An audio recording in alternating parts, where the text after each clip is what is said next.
They fired me on a Tuesday. By Friday, they were begging me to come back. But here's the thing.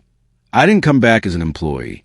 I came back at $300 an hour, watching the same people who called me replaceable scramble to wire me $1,200 just to walk through the door. The system, they said anyone could manage, had crashed so hard they were losing $80,000 every hour. And I was the only person alive who knew how to fix it.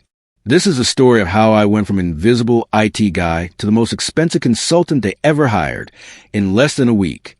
Hey there, welcome to Revenge Uncovered with Nora, where we bring you unforgettable stories, shocking twists, and powerful real-life moments. If you love emotional and dramatic storytelling, you're in the right place. Subscribe and join the journey. I'm sitting at the far end of the polished conference table, laptop open, but barely noticed.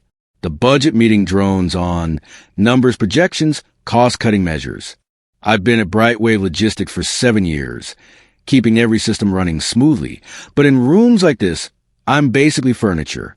Trevor Kane leans back in his leather chair, flipping through a presentation on his tablet. He's our operations director, fresh MBA from some prestigious school, always talking about optimization and synergies. Today, he's zeroing in on departmental budgets. IT is support, he says casually, like he's commenting on the weather, not revenue generating. We can trim there without affecting core operations. Heads nod around the table. The CFO makes a note. Melissa Grant from HR glances at me briefly, then looks away. My stomach tightens, but I keep my face neutral. I've learned to stay invisible in these meetings. 2 days later, Melissa calls me into her office. The role restructuring. Notice it's on her desk in a crisp manila folder. They're eliminating my position. Effective immediately. They offer me 2 weeks severance. Like that's generous for 7 years of service. I don't argue. I just nod and sign the papers. By the time I reach the parking lot, my admin access is already cut. I can't even log in to send a goodbye email to the warehouse staff I've helped for years. Trevor catches me at the exit, extending his hand with that practiced corporate smile. No hard feelings, Dan. It's just business. We'll manage fine. I shake his hand and notice something. He has no idea where the backup servers are physically located. He doesn't know what half the systems actually do. But I just smile back and leave. The thing is, I tried to prepare them. For months, I'd been asking to train someone to document the custom integrations I'd built over the years. Not necessary, Trevor had said. We can always bring in a vendor if needed. So I kept my personal notebook, the one with the architecture diagrams, the failover procedures, the workarounds for the quirks in our inventory system. Technically, it's mine. I documented everything on my own time, in my own format, because the company never gave me time during work hours. That night, I pull out my separation agreement and read it carefully. There's no non-compete clause. They assumed I'd signed one years ago, but I never did. And there's a line that makes me pause. Employee waives right to emergency recall compensation. They waive their own right to demand emergency support. HR probably copied this from a template without reading it. I check my contract 3 more times to be sure. My phone buzzes.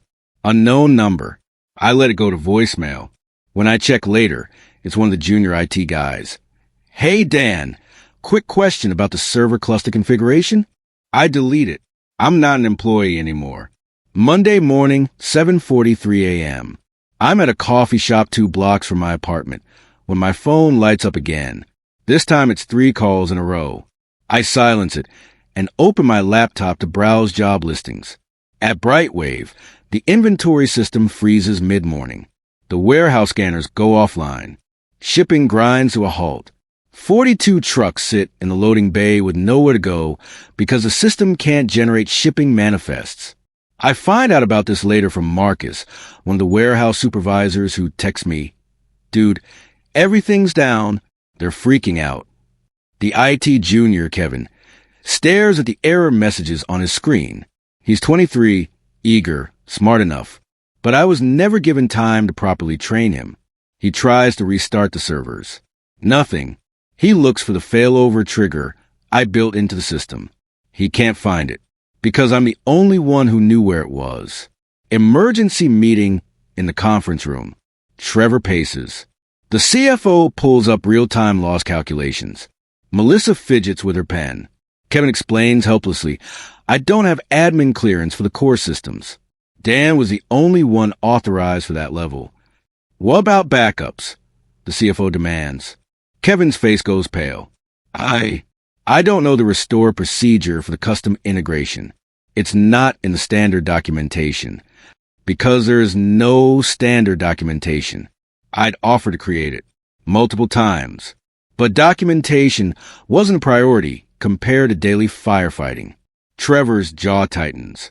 Could Dan have sabotaged something before he left? Melissa shakes her head. Legal reviewed all the logs. Everything's clean. No unauthorized access, no modifications. He just left, and he was the only one who understood the architecture. The CFO does the math out loud.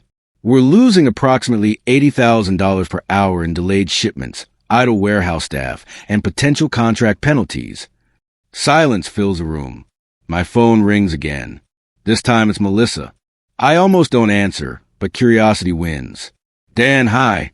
Listen, we have a small situation here, and we were hoping.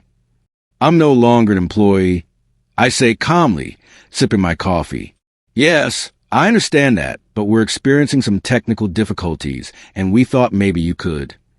I'm sorry, but I can't help with that. Dan, please. This is urgent. The entire operation is down. I pause for effect. I'm willing to consult. My rate is $300 per hour, 4-hour minimum, payment up front. The silence on her end stretches long. I hear muffled voices. She's covering the phone, talking to someone else. Dan, that's excessive. Can't you just... Those are my terms. I'll need a consulting contract sent over within the hour if you want my assistance. She hangs up. I finish my coffee and order another. 20 minutes later, my phone rings. It's the CFO directly. Mr. Mercer, I understand you're requesting $300 per hour for consulting services. That's correct. That's significantly higher than your previous salary. Yes, it is. That's the market rate for emergency systems consulting with specialized knowledge. I keep my voice professional, detached. He sighs. We'll prepare the paperwork. How soon can you be here? Once I receive the signed contract and payment confirmation. And I'll need it to specify limited scope. I'm only addressing the immediate system outage. Any other issues will require separate negotiation.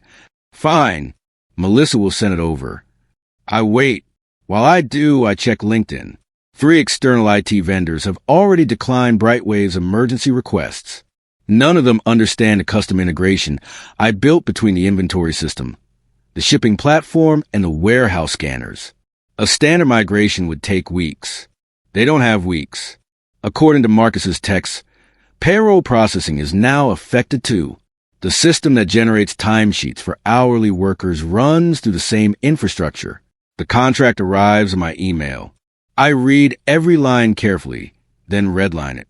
I add clauses. Payment upfront via wire transfer, limited scope clearly defined, no liability for pre-existing issues, 30-day termination clause that I control. Melissa calls again. Dan, these changes are non-negotiable. I interrupt. You're currently losing money every minute we talk instead of signing. 10 minutes later, the revised contract comes back, signed. 2 hours after that, the wire transfer hits my account. $1,200, covering the minimum 4 hours. I close my laptop and drive to Brightwave. Walking back through those glass doors feels surreal. Same lobby, same board receptionist, but everything's different now. People stare at me. Word is spread that I'm back. Not as an employee, but as an emergency consultant charging more per hour than most of them make in a day. Trevor stands near the elevator, talking urgently on his phone.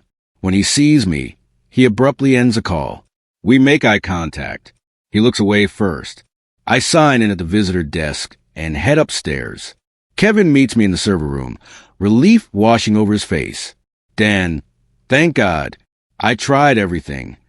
Show me what you've done so far. I say gently. Kevin's a good kid. This isn't his fault.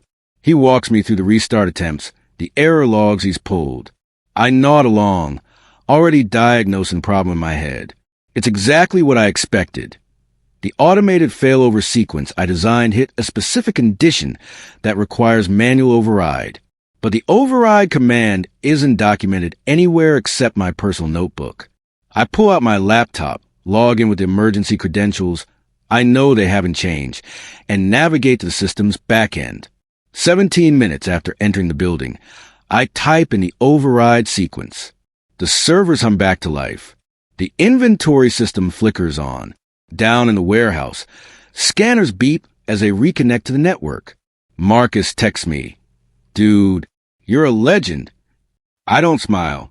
I just continue the diagnostic, checking for any other issues that might cause another crash. That's when I notice something that makes my blood run cold.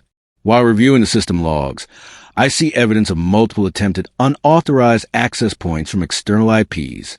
Security vulnerabilities that I flagged months ago, before I was let go. Trevor had cut the security upgrade from the budget, calling it non-essential. The system is wide open to ransomware attacks. I finished the immediate restoration, then closed my laptop. Instead of reporting to Trevor, I walk straight to the CFO's office. The system's back up, I tell him, but we need to talk. Privately, I show him the security logs. His face goes from relieved to horrified in seconds. How long has this been exposed? At least 3 months.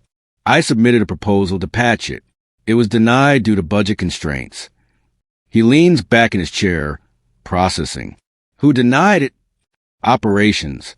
Trevor's signature is on the rejection. I see. He makes a note. Will this be addressed in your current contract scope? No. This will require a separate engagement. Security consulting starts at $500 per hour. He doesn't even blink.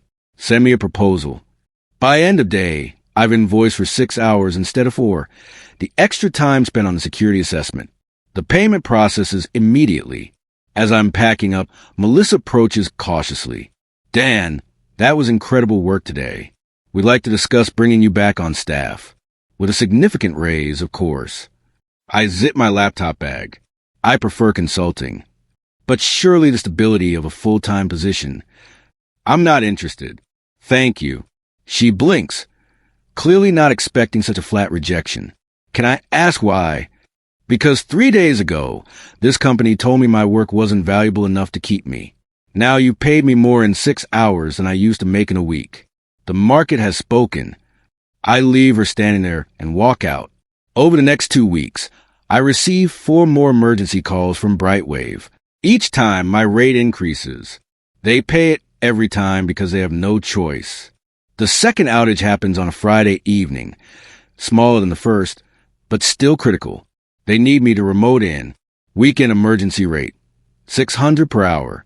Meanwhile, word spreads through the logistics industry. I get LinkedIn messages from other companies. Heard you save Brightwave. Would you be open to consulting with us? I start building a client list. 3 companies in the first month, all of them willing to pay premium rates for someone who actually understands complex system integration. Trevor quietly resigns. No announcement, no farewell party. He's just gone one day. I hear from Marcus that the board put him under review after the CFO presented a full financial damage report. Over $300,000 in losses during the first outage, plus the cost of emergency consulting fees, plus potential liability from the security vulnerabilities. A board member I've never met calls me personally one Tuesday afternoon. Mr. Mercer, this is Patricia Hewitt from Brightwave's board of directors. I want to apologize on behalf of the organization. We significantly underestimated your value to this company. I let the silence sit for a moment. With respect, Ms. Hewitt, you didn't underestimate my value. You misunderstood the system. There's a difference. She pauses. That's a fair point. We're implementing changes. We've hired a full IT department. 6 people to handle what you manage alone. That's wise. We'd still like to retain you as a senior consultant, if you're willing, for system architecture and crisis management. I consider it. Not because I need the money anymore. My consulting business is thriving. But because I actually like the work. And most of the people at Brightwave were decent. They just work for bad leadership. Send me a proposal. I'll review it. Thank you, Dan. Truly. 6 months later, I'm driving past the Brightwave building after meeting with a new client across town. The parking lot is full. Trucks are moving smoothly through the loading bay. The systems are stable. My phone buzzes with a payment notification. Another invoice process. This one from a Fortune 500 company that hired me to audit their infrastructure. I think about that conference room. Trevor's dismissive tone. IT is support, not revenue generating. He was wrong. IT isn't just support. It's a foundation everything else is built on. And when that foundation knows its worth, everything changes. They call me just IT support. Now, they have 6 people doing what I handled alone, and they still call me when things get complicated. I smile to myself and drive on. The system doesn't run itself. It never did. They just never noticed who was keeping it alive, until it went down. And by then, I was already gone.